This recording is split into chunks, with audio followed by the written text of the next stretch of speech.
Bien, mientras que se van juntando sus compañeros, son 2 minutos para las 3 de la tarde, así que vamos ya a iniciar la parte introductoria de los dos temas que vamos a tocar el día de hoy. La primera parte vamos a hablar sobre brucela. Brucelosis es una enfermedad relativamente frecuente, pero mal entendida en el contexto del diagnóstico. Muchas veces hay sobrediagnósticos por las pruebas serológicas y más bien subdiagnóstico, porque a veces la serología, algunos colegas descartan el diagnóstico cuando son las pruebas negativas y eso también puede ser falso. Entonces es un problema de diagnóstico al momento de confiar en las pruebas serológicas, por eso es que en esta sesión hablaremos sobre el diagnóstico correcto y cómo interpretar también en forma adecuada las pruebas serológicas que muchas veces nos llevan a la confusión. Y entonces es importante que el médico conozca bien cómo interpretar correctamente estos resultados. Entonces, tocaremos pues la primera parte de esta enfermedad y aquí está la agenda que trataremos el día de hoy. Un poco la parte introductoria que he mencionado, la historia de cómo se detectaron las especies de Brucella que son patógenas para el ser humano. Hablaremos sobre el mismo agente biológico, la epidemiología tanto local como mundial, la fisiopatología de la enfermedad, el cuadro clínico, diagnóstico y por supuesto el tratamiento. Así que es importante entonces revisar todo esto en ese contexto. Y como ustedes ven acá, suelo colocar algunos casos clínicos que tienen asociación con el cuadro. En este caso se trata de un paciente varón de 38 años con antecedentes de tratamiento con rifampicina y streptomicina indicado por 6 semanas. Probablemente era una brucelosis, pero solo cumplió 2 semanas y por el cuadro febril y una espondilodicitis que presentaba hace 3 meses. Importante la duración. Ahora vamos a ver cuál es la clasificación en cómo se diferencia en aguda, subaguda y crónica y actualmente cursa con fiebre ondulante predominio vespertino hace 3 semanas, ¿no? Hay alteraciones en el hemograma con pancitopenia, elevación de fosfatasa alcalina y gamma-glutamil transpeptidasa. El diagnóstico más probable entonces en este caso es por la duración de la enfermedad de 3 meses y por el antecedente de tratamiento aparentemente incompleto. Esto es una enfermedad clásicamente que se define como la famosa fiebre de Malta, porque es esta fiebre ondulante llamada brucelosis subaguda, pero que va a ser más adelante también se ha tomado en forma errónea como sinónimo a todas las especies de brucela, y fiebre de Malta en realidad debería referirse solamente cuando es causada por la especie de Brucella melitensis. Entonces, eso es un dato importante que deben tener en cuenta, pero por una costumbre, por mala costumbre diría yo, se usa fiebre de Malta en todas las especies y no es lo correcto. Entonces, hablaremos de la historia justamente porque el primer investigador que detectó al agente etiológico fue David Bruce en 1887, cuando vio a un soldado fallecido en Malta. Entonces, él decide tomar una muestra del hígado y detecta esta bacteria que inicialmente llamaron Micrococcus melitensis. Más adelante, con honor a David Bruce, es que se le cambia el nombre a Brucella. Pero aquí justamente la primera vez que se diagnostica fue en un paciente, y por eso como esta especie era la melitensis, y está asociado a la fiebre, a un muerto en Malta, es que se llamó fiebre de Malta.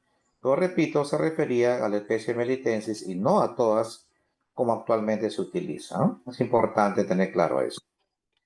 Posteriormente, Banff en 1897 descubre una bacteria muy similar en las vacas que producía aborto en el ganado vacuno, pero que se vio que en el ser humano, en mujeres gestantes, no tenían mayores problemas con la gestación, pero sí este tipo de ganado se vio con mucha frecuencia y esta especie se le llamó Bacillus abortus.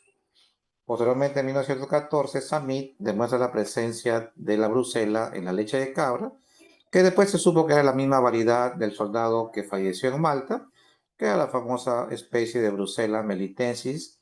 Dicho sea de paso, es la especie más agresiva o virulenta de las 4 que afectan al ser humano.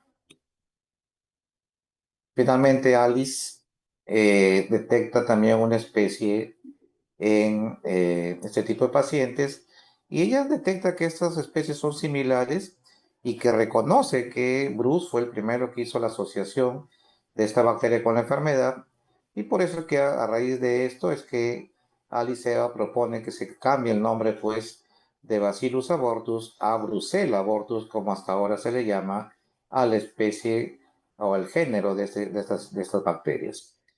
Finalmente, Harrison es el que detecta la última especie que afecta, o la penúltima que afecta a los cerdos, que llamaremos Brucella suis. Digo la penúltima porque finalmente la penúltima, Carmichael hace la descripción de una bacteria similar en los perros, a la cual se denominó Brucella canis, completando las 4 especies que pueden afectar al ser humano. Es cierto que hay más especies, pero son las 4 las que están asociadas a infección en seres humanos. Entonces, esto es un problema porque la incidencia a nivel mundial es bastante diseminada. Como ustedes ven, tenemos una incidencia intermedia, ¿no? De 10 a 50 casos por cada millón de habitantes, ¿no? Somos campeones en enfermedades endémicas, tanto en brucelosis humana como también en brucelosis del ganado. Así que es una enfermedad que ya está instalada de hace muchos años atrás en nuestro país. Y entonces, cuando se hace un poco de epidemiología a nivel local, vemos que el Perú ocupa el 12º lugar dentro de las enfermedades infecciosas en cuanto a frecuencia de esta enfermedad, y ya se han identificado zonas muy frecuentes como Lima y Callao, Ica, y también algunas de las zonas centro del país como Huancavelica, Anca, Chapurímac y Cajamarca. Y también se ha visto muy buena asociación con el consumo de productos lácteos no pasteurizados como el queso fresco y la leche no pasteurizada. Y aquí en mismo Lima se ha visto algunos fuentes de quesos que venían contaminados de la zona de Guarochirí, de Yauyos, Chancay, incluso de Huacho, ¿no? Entonces es importante tener claro que cuando un paciente viene de estas zonas, uno y viene con un cuadro febril, con artralgias, puede ya uno plantear la posibilidad de brucelosis. Y hablando un poco del germen, son cocobacilos gram negativos, inmóviles, pues no tienen cilios, tampoco forman esporas, son aeróbicos, necesitan una cantidad de oxígeno importante, pero algunas especies requieren pequeñas concentraciones de CO2 para su aislamiento, lo que obliga a tener medios de cultivo muy especiales, como el de Ruiz Castañeda modificado, que es el que se utiliza para cultivar esta bacteria, pero aún así, a pesar de ser un medio especializado, estamos viendo que definitivamente necesita mucho tiempo para crecer. Hablamos de 4 o 6 semanas como mínimo para el crecimiento en estos medios de cultivo, y eso es lo que retrasa el diagnóstico, y por eso obliga muchas veces a utilizar del diagnóstico serológico, que no es lo ideal, pero es importante que lo tengan en cuenta. También algunas características son catalasa positivo, también son oxidasa y ureasa positivo, aunque la producción de hidróxido de azufre puede ser variable. También vamos a ver que existen algunas cepas que en el cultivo se pueden crecer como cepas lisas y otras como cepas rugosas. Y obviamente pues se puede hacer algún tipo de investigación, como le dije, serológica, que tiende a la confusión. Y hay otras pruebas pues mucho más modernas, pero también más costosas, como las técnicas de PCR o pruebas moleculares. Importante porque la principal vía de transmisión sigue siendo la ingestión de productos lácteos no pasteurizados. Sin embargo, el contacto con alguna mucosa, con una lesión abierta, o por vía inhalatoria, que es mucho más raro, o por inoculación accidental en laboratorios que trabajan con estas cepas, puede haber también esas formas de transmisión.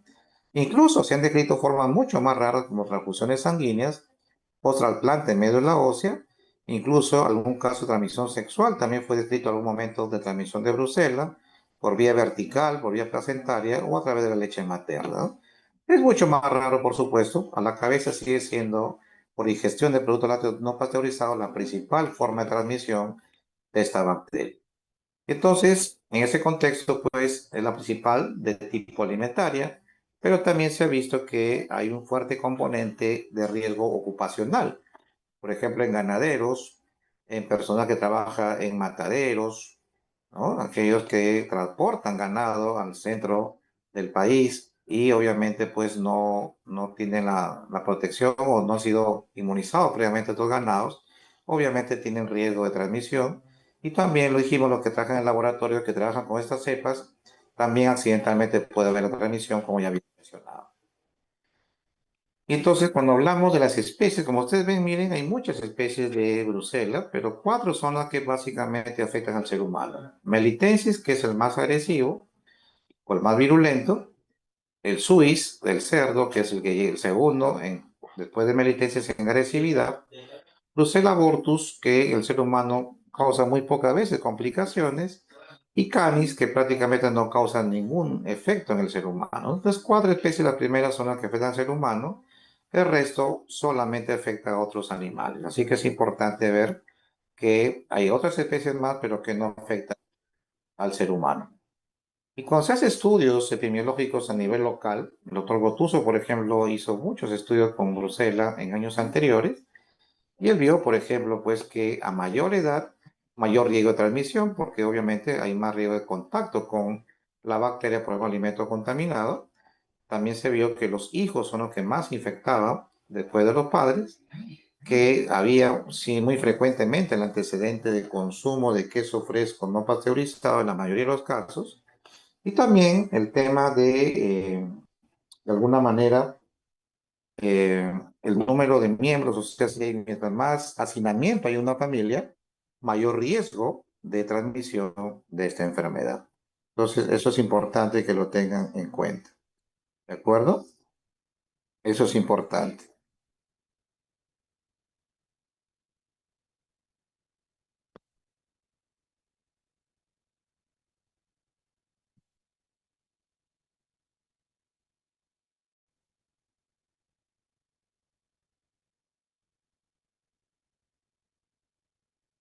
Otros datos importantes epidemiológicos es que se ve que la forma leve predomina más frecuentemente en los hombres, pero la forma moderadas o severas es más frecuente en mujeres. Esto no está muy claro si hay alguna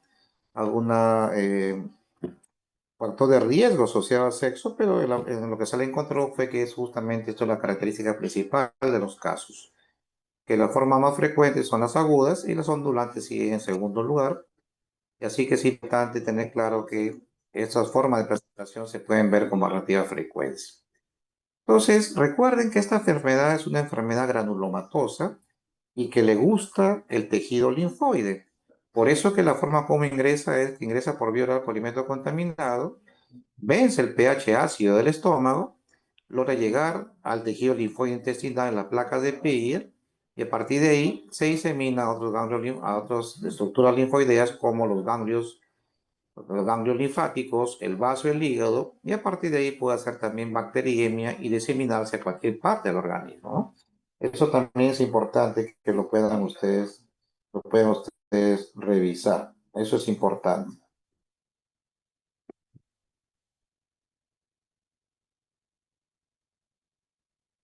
Y entonces, ¿cómo hacemos el diagnóstico? O sea, ¿cuándo sospechar que un paciente tiene brucela? Realmente la sospecha clínica es muy difícil porque esta enfermedad se le llama también la gran imitadora, debido a que de acuerdo al órgano, aparato o sistema que afecte, dará clínica pues que puede confundir con muchas vías. Por eso es que hay que unir acá varios criterios para plantear el diagnóstico, ¿no? Una ocupación que tenga factores de riesgo. Entonces, eso es importante que tienen que ustedes definir si es que hay algún factor de riesgo ocupacional, si hay ingesta de lácteos no pasteurizados, viajes a zonas endémicas y algún signo o síntoma que pueda ser sugestivo a la enfermedad, aunque los síntomas son muy inespecíficos, ¿no? Fiebre ondulante, artritis, hepatitis, hepatoesplenomegalia, como ustedes pueden ver ahí. También el tema de compromiso neurológico, que puede ser la forma más grave de presentación. Una neurobrucelosis muy grave y hay retraso en el diagnóstico. Y también el tema de hemocultivos, que también es parte del diagnóstico, como le decía, cuando hace junta clínica o epidemiología sugestiva, entonces vemos acá que el cuadro clínico también puede orientar. Y si es así, yo no debo perder tiempo. Si sospecho en Bruselas, de frente hay que pedir los cultivos. Los mielocultivos son los que tienen mejor rendimiento. Y como le dije que demora de 4 a 6 semanas, se puede hacer estudio serológico para hacer el diagnóstico en este contexto. Entonces, eso es lo que a veces hace que haya confusiones cuando interpretamos las pruebas serológicas en forma adecuada. No recuerden que es un germen intracelular, es fagocitado y muchas veces queda en estado latente dentro de los macrófagos, y a partir de ahí puede haber reactivaciones cada cierto tiempo. Por eso es que cuando uno da un tratamiento para brucela, no debe simplemente completar el tratamiento y luego ahí nomás dejar al paciente sin controles, porque los 3 primeros meses después de finalizar el tratamiento puede haber reactivaciones a partir de estos focos latentes a nivel intracelular. Por eso la importancia de entender bien esta enfermedad. Es una infección que a veces puede ser subclínica, con síntomas muy leves, obviamente cuando afectes algunas especies menos virulentas como Brucella canis o Brucella abortus, puede haber infecciones muy leves o síntomas muy leves, y las formas que son sintomáticas ya muy evidentes, hablamos de las formas más virulentas como son melitensis y Brucella suis. ¿De acuerdo? Y decía que hay una clasificación de acuerdo al tiempo de duración del tratamiento. Aguda, cuando dura menos de 2 meses, subaguda de 2 meses a un año y crónica mayor de un año. Esto es importante porque vamos a ver cómo se interpretan las pruebas de acuerdo también al tiempo de evolución. Por lo tanto, hay que tener claro eso. Y como le decía, pues la enfermedad afecta a cualquier órgano, aparato o sistema, y por eso que el cuadro clínico puede ser variable. Podemos básicamente ver que puede confundir con muchas patologías en el diagnóstico diferencial. Entonces los pacientes que van bien pueden ir a la curación con tratamiento, algunos pueden tener recaída aún habiendo tratado correctamente, otros pueden hacerse la forma crónica cuando no completaron el tratamiento, y la convaleciente, pues aquellos que logran recuperarse, pero que terminan con algunas molestias temporales hasta que finalmente logren ya controlar la enfermedad del todo.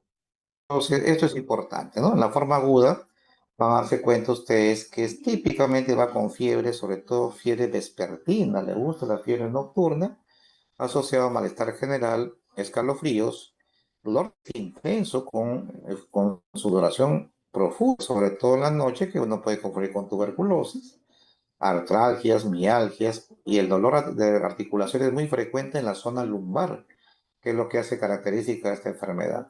También puede haber pues disminución del apetito, estreñimiento, pérdida de peso, y se suele encontrar visceromegalia como hepato y esplenomegalia en forma simultánea, ¿no? Entre los síntomas más frecuentes, recuerden que puede haber también algunos síntomas menos frecuentes, como que vamos a mencionar acá, donde uno puede ver incluso palidez, puede haber linfanopatías, cosa que a veces confunden con otros diagnósticos, como por ejemplo los linfomas. También podemos ver orquiepididimitis, que hasta un 21% de los casos en los varones puede causar compromiso genital, y las formas más graves, menos mal, son poco frecuentes, como la neurobrucelosis y una endocarditis por brucela, se ven con mucho menos frecuencia, ¿no? Pero puede hacer el caso. Hay que recordar pues que esta enfermedad no ha desaparecido, que por ejemplo en el Asia se ve un aumento de los síntomas, de los casos de brucela, y cuando se hacen revisiones sobre los síntomas más frecuentes, como ustedes pueden ver acá, son fiebre, fatiga, escalofríos, sudoración, artralgia, dolor de cabeza, dolor muscular, son los síntomas más frecuentes que se pueden ver en pacientes con este cuadro clínico, ¿no? Entonces es importante que lo puedan ver acá, que se ha hecho estudio ya de los síntomas más frecuentes en esta corte asiática, pero obviamente, como les decía, cualquier aparato, sistema puede ser afectado a nivel digestivo, puede aparecer disminución del apetito, dolor abdominal, náuseas, vómitos, diarrea o incluso estreñimiento, como he mencionado. Y ese dolor está asociado a la inflamación de la placa de Peyer, y además, como dije, es una enfermedad granulomatosa que produce hepatitis difusa, y en el laboratorio uno va a encontrar, pues obviamente, más compromiso colestásico que de tipo celular o la enfermedad granulomatosa. Y recuerden que puede causar también abscesos, tanto en el hígado como en el vaso. Y si son en el vaso, está asociado más frecuentemente a Brucella suis, como vamos a ver más adelante, ¿no?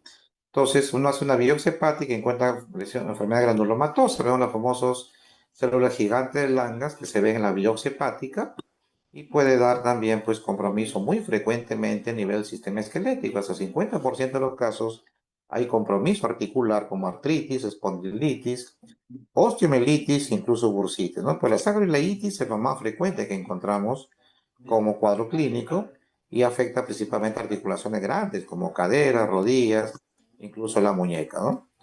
También es importante ver que puede haber osteomielitis, sobre todo en la columna lumbosacra, principalmente donde puede haber accesos fríos que pueden finalmente causar daño a nivel de la vértebra y que muchas veces requiere pues estudios con centellografía, porque muchas veces las placas radiológicas pueden ver las manifestaciones muy tardías y no se ven en forma temprana, mientras que el centellograma se puede ver obviamente más precozmente, ¿no? También la tomografía puede ser útil para detectar si hay destrucción ósea, si hay osteomielitis o si hay accesos paraespinales, ¿no? Entonces, vean que la prevalencia de compromiso osteoarticular también es bastante frecuente en zonas de Asia y es por eso que se hace pues revisiones cada cierto tiempo, las recomendaciones del manejo correcto de Bruselas. Entonces, aquí podemos ver pues los famosos un acceso frío para espinal, como ustedes pueden ver señalado en la flecha, que se puede con tomografía fácilmente y que obviamente pues requiere tratamiento para mejorar este cuadro. Sin embargo, puede haber manifestaciones neurológicas que son raras, pero cuando aparecen suelen ser muy graves. Van con meningoencefalitis, puede presentarse acceso cerebral, compromiso medular, neuritis, depresión y psicosis incluso. Pero cuando hace la punción lumbar encuentra una leve pleocitosis a predominio mononuclear con hiperproteinorraquia y glucosa normal o ligeramente baja. Y aquí el cultivo es poco sensible, realmente generalmente sale negativo los cultivos licocefalorraquídeo y en la tomografía cerebral uno puede ver también calcificaciones en ganglios basales o incluso acceso cerebral único o múltiples también, ¿no? Entonces, aquí podemos ver una lesión inicial donde se puede ver un compromiso, pues, de un acceso o granuloma cerebral que puede estar asociado a ese tipo de. También en el sexo masculino, la complicación renal es muy poco frecuente, pero el compromiso genital puede darse hasta el 20% de los casos. En las mujeres también se ha visto compromiso de una salpingitis, de cervicitis, incluso de accesos pelvianos, y el aborto es infrecuente, eso lo había mencionado, a pesar de que sea afectada la mujer embarazada por la cepa o especie de Brucella abortus, el aborto en el ser humano es extremadamente. Vean una foto de una orcopidimitis, como es el testículo izquierdo, está muy inflamado por efecto de una brucelosis genital. Acá vemos otro compromiso también cardiovascular que también es de los menos frecuentes, pero cuando sucede también es grave, porque a pesar de un diagnóstico y tratamiento correcto, suele haber muchas secuelas y destrucción de las válvulas cardíacas, sobre todo la aórtica y después la mitral en ese orden. También puede haber pericarditis y miocarditis, pero normalmente lo que se ve más frecuentemente es endocarditis, que puede presentarse como una infección primaria, ¿no? Eso también es importante. Aquí vemos una válvula que ha sido destruida y que ha requerido recambio valvular por la destrucción que genera esta bacteria a nivel de las válvulas cardíacas. A nivel respiratorio también se ha visto hasta un 20% de los casos que puede empezar como un cuadro gripal, tos, catarro con placa normal, que posteriormente se hace una bronquitis, una bronconeumonía, pueden producir nódulos pulmonares, acceso pulmonar, lesiones miliares, adenopatía iliar y derrame pleural, incluso que puede confundir con tuberculosis. Y lo malo es que cuando uno hace cultivo de estos líquidos pleural, rara vez se logra aislar el germen porque, como repito, es de muy difícil crecimiento en los de cultivo habituales, requiere algunos especiales como el Ruiz Castañeda modificado. Además, con el compromiso digestivo puede haber compromiso esplénico, como hemos dicho, se aumenta el tamaño del vaso, puede haber presencia de acceso de esplénicos o secuelas como calcificaciones también a ese nivel. Si los accesos son grandes y no responden al tratamiento antibiótico, deben ser drenados quirúrgicamente y algunas veces cuando no responden a antibióticos y hay múltiples accesos esplénicos, se tiene que hacer esplenectomía cuando ya el tratamiento pues, ha sido ineficaz. Y aquí lo vemos claramente, ¿no? Vean cómo comparamos el tamaño del hígado y cómo el vaso está incluso está más grande y tiene muchas imágenes ahí compatibles con varios accesos a nivel esplénico. Con este tamaño, cuando damos antibióticos, suele no responder. En estos casos, muchas veces se sugiere una esplenectomía, no hay que retirar todo el vaso para tratar finalmente los accesos que se han formado en este órgano. Y miren pues las diferentes manifestaciones clínicas de la brucela. Por eso es que le decía que la gran imitadora, porque dependiendo qué órgano, aparato o sistema afecta, principalmente los síntomas van a variar, desde artritis, espondilitis, hasta compromiso ocular como uveitis, tiroiditis, compromiso hematológico, compromiso eh, ustedes pueden ver articular, renal, puede comprometer el sistema nervioso central, trastornos a nivel incluso del estado mental, como presencia de depresión, psicosis, cardiovascular que hemos mencionado, entre otras. Así que por eso le llaman a esta enfermedad la gran imitadora, porque afecta a muchos órganos, aparatos o sistemas. La forma subaguda es donde vamos a ver la clásica fiebre ondulante o fiebre de origen oscuro, que viene, pues el paciente refiere fiebre intermitente, no se sabe la causa, todos los cultivos salen negativos y puede estar asociada entonces a una brucelosis subaguda, como he mencionado. Y aquí uno de los síntomas más frecuentes es la artritis y la espondilitis, que son frecuentes, al igual que las alteraciones hematológicas, hepatopatía y la orcoepidemitis son comunes en la forma subaguda. En cambio, en la forma crónica vamos a ver que es mucho más raro en niños. Esto se ve mientras más adulto es el paciente, mayor el riesgo de forma crónica y se ve con mucha menos frecuencia, por supuesto. Puede haber algo de alteraciones articulares, ¿no? Como artralgia y episodios cíclicos de depresión. Sin embargo, pues puede haber un síndrome también equivalente al síndrome de fatiga crónica, que el paciente no entiende qué está pasando, pero es la única manifestación, o sea, no hay fiebre y uno pues a veces duda que sea eso brucela. Pero la forma crónica puede ir sin fiebre, eso es importante, ¿no? Y aquí también se evidencia pues articulaciones hematológicas, hepáticas, espondilitis y otras complicaciones localizadas como los accesos fríos que había mencionado. Entonces, definitivamente también llama la atención el compromiso en la gestante. Como decía, si se afecta con Brucella abortus, se ha visto que en la gestante no aumenta la tasa de abortos, como uno pensaría, como sucede en el ganado vacuno. Sin embargo, pues obviamente la gestante tiene pues ciertos grados de inmunosupresión y por lo tanto eso pues puede ser de alguna manera que la forma clínica de presentación sea un poco más agresiva que en otro grupo de pacientes, ¿no? Pero no se ve pues ningún otro tipo de susceptibilidad de las mujeres o de las gestantes. Entonces, el diagnóstico requiere una amplia sospecha clínica. Si bien es zona endémica o ha visitado zona endémica el paciente de epidemiología, la clínica es compatible, le hago su cultivo mientras va corriendo y le hago los estudios serológicos. No se pierde tiempo porque el cultivo demora varias semanas. Y este es el famoso medio de Ruiz Castañeda modificado, que no es tan costoso.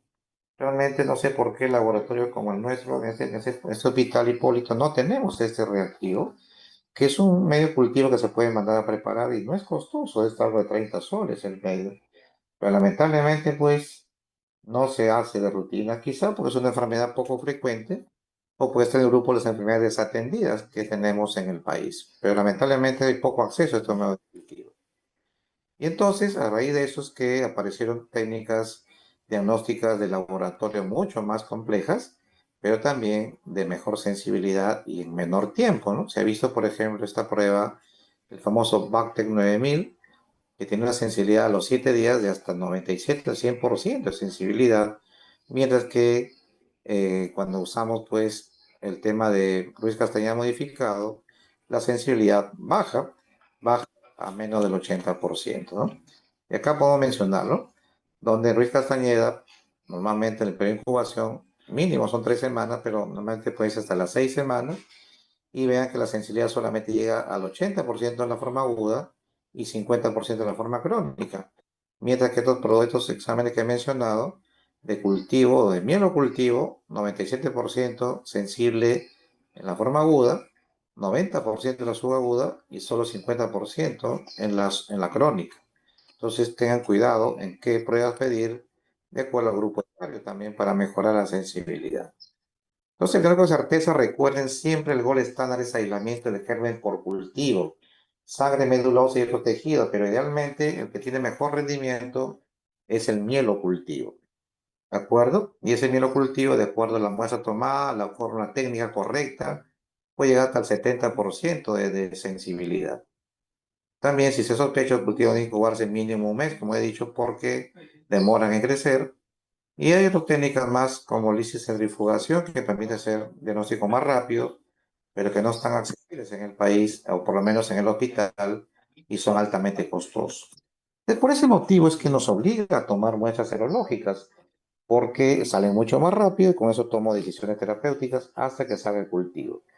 Que recuerden que en la forma aguda uno va a buscar inmunoglobulina M, por lo tanto la rosa de Bengala y la aglutinación en tubo o en placa son las que dosan IgM y por lo tanto son las que buscamos en las formas agudas, son las más conocidas.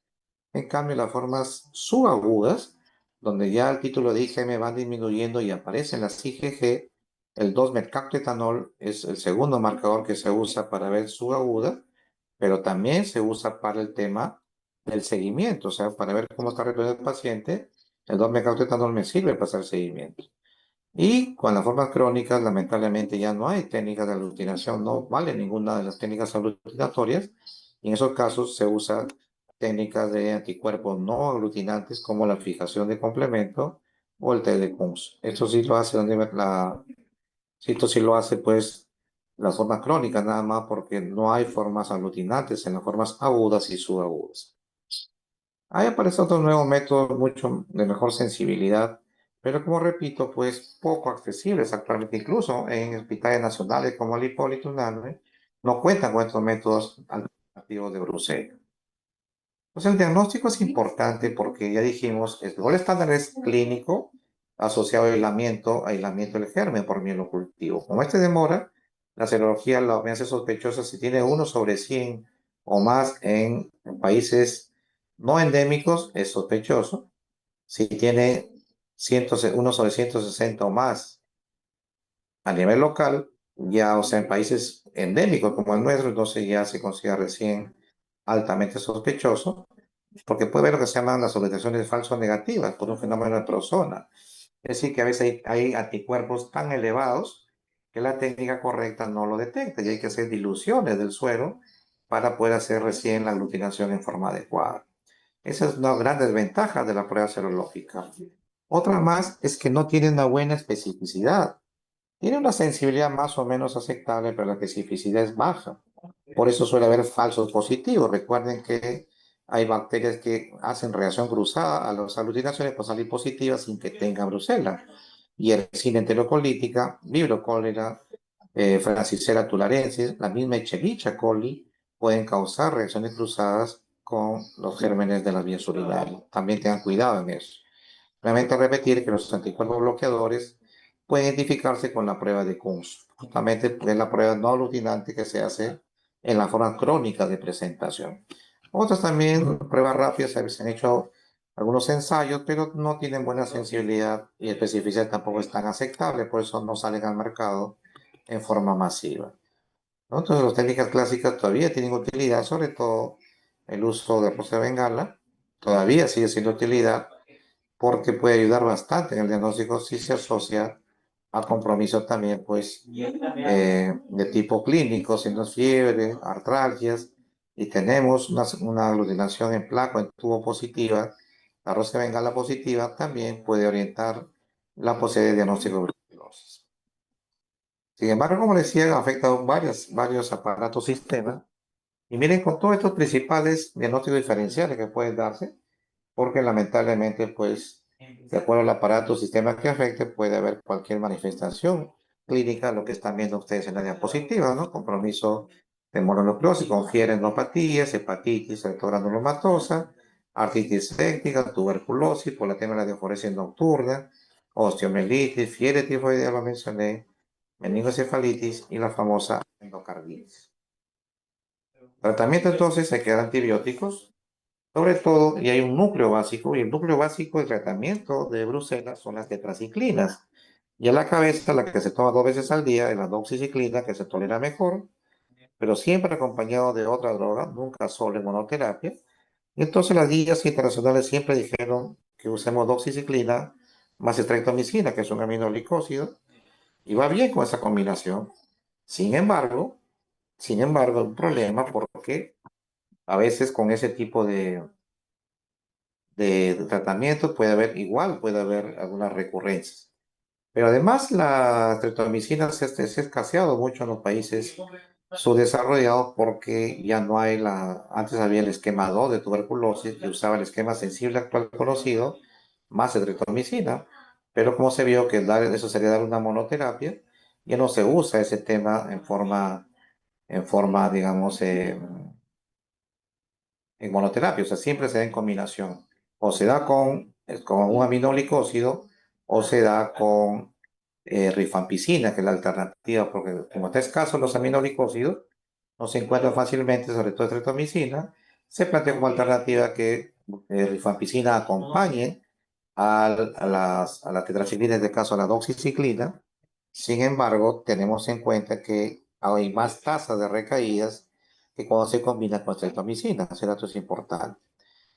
Pacientes son pues sintomáticos y cuando hay accesos hepáticos, sobre todo esplénicos, y no responde al tratamiento antibiótico, tenemos que llegar al tratamiento quirúrgico. Se puede hacerse esplenectomías muchas veces cuando puede ser tratamiento, ¿no?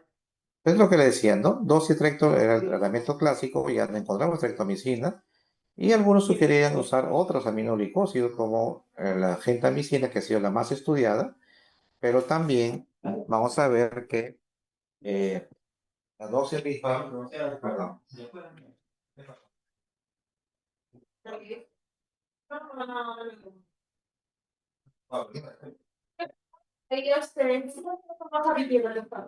No, yo subo porque ahí mi sello está arriba. ¿Ya? Ujú. ¿Ya? Entonces, la alternativa es doxiciclina rifampicina. Definitivamente es importante esto porque es lo que tenemos más accesible, ¿no? Rifampicina es barata, puede dar por vía oral y esta alternativa es más fácil de conseguir. Sin embargo, tiene la desventaja que tiene a producir más recaídas que con el tratamiento de elección. Eso es importante. Y también se ha visto el tema del tiempo, porque hicieron varios esquemas, como ustedes ven acá, varios estudios con diferentes dosificaciones y tiempos, y se vio pues que cuando usamos la combinación de doxiciclina más etreptomicina, como ustedes ven, la tasa de recaída es de 3 a 5%, ¿no? Pero cuando usamos la combinación de doxi más rifa, vemos que la tasa de recaídas es mayor de 5 a 15%, ¿no? Esa es la desventaja de usar rifampicina y no el aminoglicósido. Pues también hay que tener en cuenta algunas situaciones especiales, porque por ejemplo, las embarazadas y los niños menores de 8 años definitivamente no puede utilizarse la tetraciclina por las complicaciones óseas y dentarias, por lo tanto está contraindicado las tetraciclinas y en ellos se usa solamente rifampicina hasta que termine el embarazo y recién se puede agregar una droga adicional como alternativas, trimethoprim sulfa por ejemplo, pero no se habla de una eficacia tan buena como el tratamiento de elección. La fluoroquinolonas tampoco ha demostrado que sea una alternativa en ese contexto. Y en otra situación, en la forma grave, ¿no? Como endocarditis y neurobrucelosis, se recomienda que siempre sea terapia triple, ya no solo 6 semanas, sino como mínimo 3 meses o más. Se usa doxi, rifampicina mínimo 3 meses y streptomicina las 2 primeras semanas para lograr tratamientos adecuados. Sin embargo, a pesar del tratamiento agresivo y prolongado, muchos pacientes pierden la válvula cardíaca y finalmente terminan en recambio valvular por el daño que produce esta bacteria en las válvulas cardíacas, así que es importante. Y también es importante hablar de la profilaxis, porque no habría brucelosis humana a menos que se haya vacunado todos los animales que consumimos, ¿no? Y sobre todo sus derivados, como pasteurizar correctamente la leche, puede asegurar pues que no haya más brucelosis humana, pero en muchas zonas donde no hay un buen control sanitario del ganado, pues no se vacunan y muchas veces pues tienen brucelas, sobre todo en las zonas que hablé de la Sierra de Lima, de Yauyos, donde es frecuente encontrar este tipo de complicaciones. Entonces recuerda pues, que con doxystricto menos tasa de recaída que con doxirrifampicina, ya lo había mencionado, ¿ya? Siempre en la cabeza doxiciclina, estricto, rifampicina, como alternativa al estricto puede ser la gentamicina, incluso se habla de alternativas, otros aminoglicósidos como la micacina, podría ser mejor que la gentamicina, como se ha visto en algunos casos. El cotrimoxazol, dije, puede servir, pero tanto cotri como las quinolonas definitivamente tienen una tasa de respuesta mucho menor, por lo que no son, digamos, recomendables, excepto que no haya otra alternativa, pues habrá que ofrecer esos tratamientos. Entonces, no le dije por eso que un paciente que acaba las 6 semanas de tratamiento o los 3 meses en las formas graves, nunca pues hay que tener bien tratamiento, hay que hacer seguimiento. ¿no? Termina el tratamiento del control clínico serológico. Luego hay que hacer un control al mes, al 2, 3, 6 y 12 meses para asegurarnos que el paciente se ha curado, porque en los 3 primeros meses suele haber las famosas recaídas. Si el paciente se le sigue por un año en las formas no complicadas y 2 años en las formas complicadas, vamos a ver entonces que ya el paciente se puede dar de alta definitiva debido a que puede haber recaídas durante el tratamiento o post-tratamiento incluso. Entonces, hacer una buena manejo del ganado, saneamiento, vacunación, educación en áreas endémicas, mejorar las medidas de higiene, control sanitario en la frontera donde ingresa y sale ganado que no ha sido vacunado correctamente, son las medidas adecuadas de prevención. Puede forma grave presentación, pero cuando se hace correctamente lo que hemos mencionado, entonces la brucelosis es prevenible.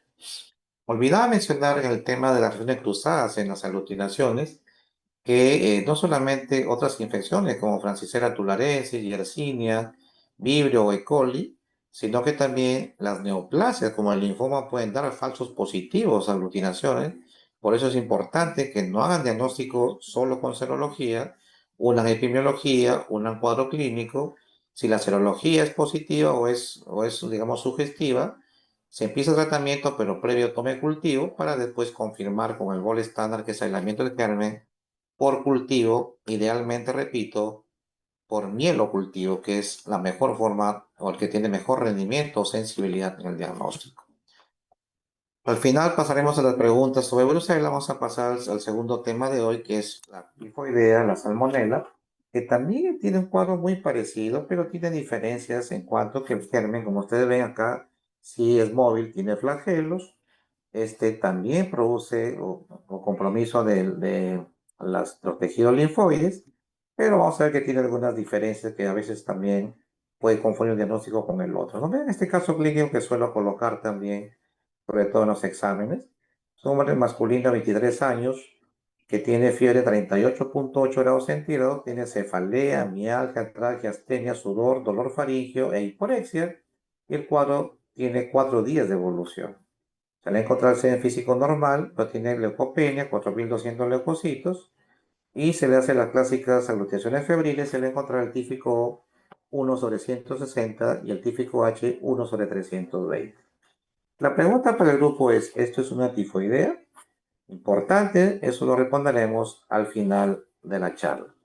Porque muchos colegas con este cuadro clínico y con estos resultados definen que es tifoidea y le empieza tratamiento, pero vamos a ver que esto no siempre es correcto. Hablemos de la bacteria, que es una infección sistémica por la especie de salmonela más agresiva de todas, que es la salmonella typhi, importante, que es de la familia Enterobacteriaceae, y tiene muchos antígenos lipopolisacáridos de tipo O y antígenos capsulares de tipo H, y eso hace que haya muchas variedades serológicas de la bacteria, y es común para toda la familia Salmonella, por lo tanto, no son específicas para Salmonella typhi, ¿no? Eso es importante porque el típico H digamos, común para todas las especies Salmonella. Y eso es el problema, que puede haber reacciones cruzadas entre una especie y la otra. Salmonella typhi tiene un antígeno sí específico, es el antígeno BI, es el antígeno de virulencia que solamente es lo da serotipo typhi. Sin embargo, no existe ninguna prueba comercial que haga así como hay el típico O y típico H, que son anticuerpos, no hay ninguno que busque anticuerpos contra el antígeno BI, y eso sería ideal porque esto tendría más especificidad. Más bien, los laboratorios han aprovechado ese antígeno BI para desarrollar una vacuna que se aplica a los pacientes que vienen de países no endémicos y que van a viajar a países endémicos para usar este antígeno para la elaboración de las vacunas preventivas, ¿no? Eso es importante. ¿Por qué en nuestro país no se aplican las vacunas preventivas? Porque somos un país endémico y casi todos hemos tenido en algún momento contacto con alguna salmonela. Por eso que hemos sido inmunizados en forma directa o indirecta, y eso es importante tener en cuenta. Entonces la dosis infecciosa también tiene que ver, porque si el estómago está indemne, el pH ácido hace que necesiten 1 millón de organismos por lo menos para causar infección. Entonces si el estómago tiene pues aclodidia, tiene una gastritis atrófica o usa inhibidores de protones, usa inhibidores H2, a veces solamente con 1.000 bacterias puede ser suficiente para causar la enfermedad, ¿no? El inóculo varía, de acuerdo al grado de protección del estómago. Entonces las cepas BI positivas son las más virulentas porque solamente esto se refiere, como repito, a Salmonella typhi y no a las demás especies. Entonces es importante porque esta bacteria puede sobrevivir al pH ácido del estómago y si requiere un binóculo grande, pues algunas mueren por el pH, pero otras logran llegar y atravesar el estómago, llegan al intestino, invaden la mucosa intestinal y llegan a las placas de Peyer. Y a partir de aquí se multiplican y se van por vía linfoide al folículo linfoide, vasos mesentéricos, hígado, vaso, y finalmente pueden causar bacteriemia justamente por diseminación de estos órganos linfoides. Entonces, eso es importante, ¿no? Un alimento contaminado, la principal forma de transmisión de Salmonella typhi es la vía fecal oral. Un alimento contaminado ingresa por vía oral, vence el pH ácido, llega hacia el intestino y a partir de ahí se puede diseminar, por la invasión de la placa de Peyer, se puede diseminar a cualquier aparato, órgano o sistema de nuestro organismo, ¿no? Recuerden que esta bacteria penetra la mucosa intestinal, llega a la placa de Peyer y se disemina fácilmente. Vean que aquí estoy poniendo una foto de una vesícula, porque la vesícula biliar es una zona donde suele quedar alojado salmonella y volver al paciente un portador asintomático. Sobre todo si hay patología biliar, si hay cálculos, barro biliar, es más frecuente que la bacteria ingrese a este órgano. Por eso es que antaño había un tratamiento para una salmonella typhi, por una tifoidea, había que dar tratamiento antibiótico, se usaba clorfenicol asociado a colecistectomía. Había que sacar el vaso justamente porque hay el problema de que el paciente quedaba como portador asintomático. Actualmente los tratamientos más modernos ya no necesitan sacar la vesícula porque hay antibióticos que logran eliminar el estado de portador de los pacientes con esta enfermedad. Eso es importante. Entonces, son bacilogram negativos, estos sí son flagelados, son móviles, no son fermentadores, crecen en varios medios de cultivo, en agar sangre, agar SS, agar McConkey, crece muy bien, a diferencia de Bruselas que es más difícil de cultivar. Se puede cultivar en muestras estériles como sangre, como heces, líquido desvirado en médula ósea, etc. Esto es lo que decía, ¿no? El antígeno H y el antígeno O es común para todas las salmonelas y solamente el antígeno virulencia es el que es específico para Salmonella typhi, por eso que hay más de 2000 serotipos en función del antígeno H y O. Eso también genera mucha confusión porque hay varios serotipos que pueden ser patógenos. Algunos tampoco también son no patógenos para el ser humano. Y actualmente tres especies están asociadas a agentes que producen enfermedad del ser humano: Salmonella colerecius, Salmonella typhi y Salmonella enteritidis, ¿de acuerdo? Que son las que se han adaptado mejor al ser humano y el resto solamente afecta a los animales.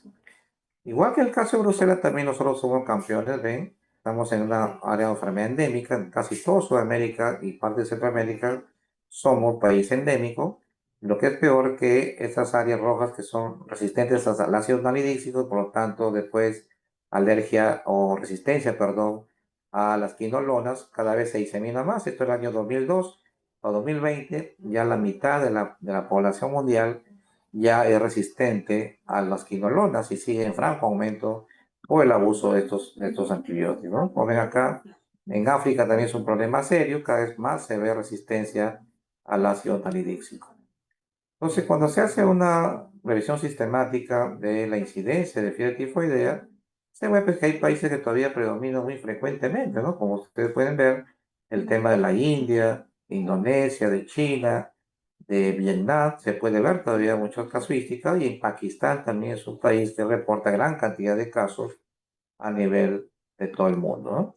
Entonces, también en África, como ven, casi todos los países africanos también se consideran endémicos para adquirir la tifoidea. Entonces, recuerden que esta enfermedad no infecta a los animales, a diferencia de otras salmonelas. El único reservorio es el hombre enfermo, sobre todo con patología en la vesícula. Los hombres de 50 años, mujeres portadoras de cálculo biliar, son las que tienen más riesgo de ser la forma de portador asintomático, le gusta vivir mucho en la bilis, se elimina por las heces y la forma de contagio por contaminación directa. Mucho hemos hablado cuando hago la clase de ITS, por ejemplo, que muchas veces se practica sexo oral anal Y eso es una forma también de que uno puede infectarse de Salmonella typhi. Y en ese contexto, entonces, la tifoidea podría también considerarse como una ITS, justamente por la vía de transmisión. Así que es importante tener en cuenta eso. Pero también alimentos crudos como los mejillones, las otras, pueden jugar un papel importante en algunas zonas del mundo. Y en nuestro medio, pues las moscas que transmiten, pues llevan los gérmenes, así contaminan los alimentos. Eso también pues, es una causa. En forma interpersonal poco frecuente, pero en los pacientes con VIH puede ser hasta 20 veces más frecuente que en la población general. Y es frecuente en adultos jóvenes y no predomina ningún sexo, como le dije. O sea, todos son susceptibles, hombres y mujeres. Lo que pasa es que se ve más frecuente en mujeres porque ellas son las que tienen más patología biliar. Pero cada vez más hombres tenemos problemas biliares, así que la tendencia es igualarse. O sea, no hay una diferencia de sexo por susceptibilidad, sino que todos podemos ser susceptibles a adquirir fiebre tifoidea. Y obviamente por el nombre, pues el síntoma más frecuente es la fiebre, no puede haber fiebre tifoidea sin fiebre, definitivamente. Y los síntomas frecuentes pueden ser la cefalea, la diarrea y el estreñimiento. Y aquí también es importante diferenciar algo, ¿no? Hay pacientes que cuando vienen con estreñimiento, fiebre, cefalea, hiporexia y sospechamos tifoidea, le pedimos la prueba. Si el paciente dice, no, doctor, no puede ser tifoidea porque no tengo diarrea, tengo estreñimiento. Pero como usted puede ver acá, el estreñimiento puede ser más frecuente que la diarrea. Ese dato también es importante. Pero puede haber otros síntomas que pueden confundir, como un cuadro, por ejemplo, tos, náuseas y vómitos, puede también confundir con el diagnóstico. Incluso puede haber síntomas menos frecuentes, como la famosa rociola tífica, que son lesiones que se ven en el tronco, que aparecen en la segunda semana, están pocos días positivos, y a partir de ahí también se puede hacer el diagnóstico de tifoidea, ¿no? Pero puede haber también bradicardia relativa, esto es importante, ¿no? Que nos referimos con bradicardia relativa a pacientes que están con fiebre, pero en ese momento su frecuencia cardíaca es normal. Y eso no es lo fisiológico, ¿no? Pues si hay fiebre, debe haber taquicardia. Pero estos pacientes están con fiebre, pero su frecuencia cardíaca es normal. A eso se refiere bradicardia relativa, que es importante. También se ha visto manifestaciones neurológicas, pero esos son muy poco frecuentes, pero cuando aparecen suelen ser graves, por eso la importancia. Y las complicaciones también se pueden ver a partir de la segunda semana cuando no ha recibido tratamiento el paciente. Puede ver las famosas perforaciones intestinales y eso sucede justamente en el ilion distal, porque a ese nivel tenemos más placas de Peyer y por lo tanto son las que más se afectan y más se pueden perforar. De ahí que la hemorragia digestiva por perforación intestinal en tifoidea suele ser en el ilion distal. Pero también otros tipos de complicaciones, como shock endotóxico, bronquitis, neumonía, meningitis, también está descrito en pacientes que han hecho tifoidea. Y otro, pues obviamente el estado de portador crónico que se puede dar en pacientes con patología de la vesícula biliar. Igual que en Bruselas, vean como en tifoidea también puede haber muchas complicaciones de acuerdo al aparato o sistema que ha afectado al paciente, ¿no? Es importante también diferenciar eso. Y la perforación, como les decía, aparece a partir de la segunda semana. Yo solamente he visto hasta ahora en mi vida un solo caso de perforación intestinal, pero está descrito en otros países como China, India y Pakistán, donde se ve más frecuentemente. Vean cómo este paciente está señalando acá una perforación intestinal que se ha detectado en la parte intraoperatoria. Entonces también tener cuidado de esas complicaciones. Vemos que dando el laboratorio tenemos, que podemos encontrar anemia, leucocitosis al inicio, luego se tiende a haber leucopenia con desviación izquierda y aneosinofilia, BCG ligeramente elevado, trombocitopenia, la hepatitis puede ser mixta, predominio celular con tejido de TGP que no pasa de 3 veces el rango superior normal, rara vez encontramos ictericia, pero se ha descrito en algunos casos. Pues, ¿cómo hacemos el diagnóstico? Cuadro clínico compatible, sugestivo, y nuevamente, como en el caso de Bruselas, el gol estándar sigue siendo aislamiento del germen. El hemocultivo es sensible 90% en la primera semana y baja 50% en la tercera, y el mielocultivo mantiene su sensibilidad en las 3 primeras semanas, por eso que es el ideal, ya que el coprocultivo negativo en la primera semana y hasta 75% en la tercera semana. 4% de los pacientes se hacen portadores crónicos y también se puede biopsiar la rociola típica, como les decía, si lo detectamos rápido, pero esto se ve más en gente de tez blanca. La gente de tez morena no se ve a veces la rociola, entonces nos dejamos de hacer la biopsia y eso retrasa el diagnóstico muchas veces. Portador crónico es aquel que tiene cultivo positivo más de un año, suele ser frecuente en adultos, en pacientes con sexo femenino y aquel que tiene patología biliar. Eso es importante. Le decía pues que el mielo cultivo es el que tiene mejor rendimiento en todo el tiempo, mientras que el levo es mejor en la primera semana y baja en la tercera, y el cobro es a la inversa, muy baja en la primera y aumenta en la tercera. El mejor de todos es el mielo cultivo, que es más estable en el tiempo en cuanto a la sensibilidad. Por eso es que a veces echamos mano de las aglutinaciones, como les decía, la famosa reacción de Vidal, vemos el típico O y típico H, y aquí es importante empezar. La serología nunca se hace positiva en la primera semana. Si es que uno ve serología positiva, empiezan entre la segunda y tercera semana. ¿De acuerdo? Primer dato, ¿no? Si el paciente, como el caso clínico que puse, tenía 4 o 5 días, eso no es tifoidea porque la serología recién a partir de la segunda o tercera semana. Segundo lugar, si explican esto, no miren el típico H porque esto puede ser memoria inmunológica de cualquier especie de salmonela y puede estar años positivos. Por eso yo solamente debo mirar el típico O. Típico O lo miro porque endosa IgM y está menos tiempo positivo, porque además eh, es el único que tiene asociación con el cuadro agudo, los demás ya no. El típico debo mirar solamente, pero no cualquier aglutinación, cualquier título, tiene títulos altos, como 1/140 o más, eso es importante, o aumento de 4 veces el basal. Por ejemplo, en la primera semana hicieron una serología, salió 1/80, que es negativo, y esperan una semana porque siguen sospechando en tifoidea. La segunda semana repiten la aglutinación y de 1/80 subió a 1/320. A pesar que no llega a 640, pero como se ha cuadruplicado el título, también puede ser sospechoso de tifoidea. Eso tenganlo en cuenta. Otra técnica serológica como el IC, IgG, IgM, IgA, sensibilidad hasta 90%, perdón, PCR, y algunos anticuerpos monoclonales que son menos accesibles por el tema del costo, pero son más sensibles, eso sí, tener en cuenta, ¿no? Y miren esa interpretación de las reacciones febriles. Vean eso. Y la primera semana tiene O 1/160 y la segunda semana tiene el mismo título, no es infección.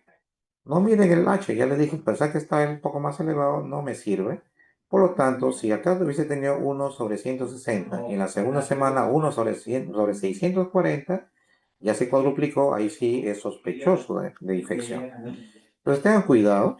Igual todavía se han hecho algunos estudios sobre el tema de algunas pruebas y se ha visto que algunas técnicas de LISA, de captura para anticuerpos, pueden tener algún tipo de sensibilidad entre 70 y 90% dependiendo de la marca, pero ninguno pues llega al 100%, por supuesto, ¿no? Tener cuidado en eso. Y también puede confundirse con muchas infecciones virales, con neumonía, meningitis, apendicitis, muchas enfermedades como brucela que hemos mencionado, enfermedad inflamatoria intestinal, linfoma, endocarditis, tuberculosis, mononucleosis, todo esto puede dar como diagnóstico diferencial.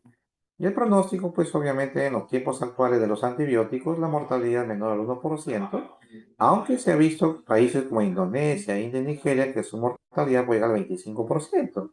Esto quizás no tanto porque sean cepas más agresivas que en otras partes del mundo, sino que la sospecha acá es que como tienen menos accesibilidad o a un establecimiento de salud, es donde el paciente se muere porque hay demora en el manejo.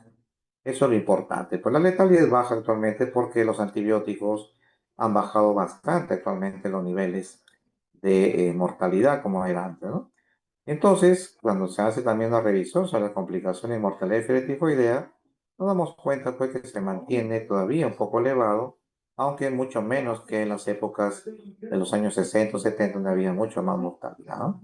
Entonces ahí están las formas de presentación, los continentes que refieren más casos y se ve más o menos una tendencia similar en los diferentes continentes, ¿no? Tratamiento, primero la prevención, educar a la población con lavado de manos, eliminar correctamente las excretas porque las moscas pueden contaminarse con estas heces y llevar las bacterias a los alimentos que ingerimos. Esto se ve mucho en las zonas rurales, así que también es un mecanismo también de transmisión que hay que evitar.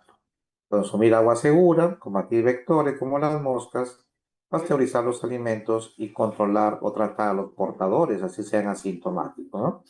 Una enfermedad que se notifica de todas maneras Y entonces vamos al tratamiento, porque una vez que hacemos tratamiento, en muchos países del mundo todavía sigue siendo tratamiento de elección para las formas no complicadas, las fluoroquinolonas por vía oral, o fluoxacino, ciprofloxacino se puede usar, ¿de acuerdo? Pero cuando hay resistencia, existen alternativas. El cloranfenicol actualmente vuelve a ser sensible porque durante muchos años no se ha usado. Sin embargo, tengan cuidado porque el cloranfenicol puede tratar de una forma aguda, pero no elimina el estado de portador, esa es la diferencia. En cambio, la fluoroquinolona sí tiene esa ventaja que trata y también elimina el estado de portadores, por eso es superior. Otras alternativas tenemos al moxiclavulánico o el cotrimoxazol, pero como le dije, estas han fallado muchas veces en el pasado.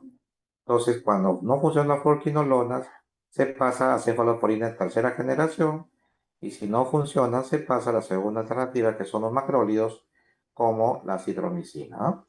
Las formas graves también, fluoroquinolonas intravenosas, de resistencia, usar cetraxona o cefotaxima, o también el tema en tercera, en segunda alternativa, pues puede ser también el uso de ampicilina, de cloranfenicol, pero con tasas de respuesta buenas, pero no eliminan el estado portador, que es la desventaja, ¿no? Por ejemplo, vemos acá cómo el cloranfenicol ha empezado a hacerse susceptible, miren, alta susceptibilidad y poca resistencia, porque muchos años no se ha usado. Pero nuevamente cuando se empieza a usar más frecuentemente, otra vez va a empezarse a ser más resistente porque ya lo hizo una vez y lo vuelve a hacer de todas maneras porque es un medicamento ya conocido por las bacterias, ¿no? Malas noticias. Entonces, tratamiento de una brucelosis, y eso es la dosis correcta cuando se usan las finolonas o son sensibles. Esta es la dosis correcta. 750 miligramos de ciprofloxacino 2 veces al día por una tasa de curación del 90%. 2 semanas, ojo, 2 veces al día, 750 y no 500. Durante 2 semanas cura el 90% de las infecciones y también elimina el estado de portador asintomático en los pacientes que son portadores de salmonela en la vesícula patológica, ¿no? Tengan cuidado. Bien, eso es lo que les traía ahora.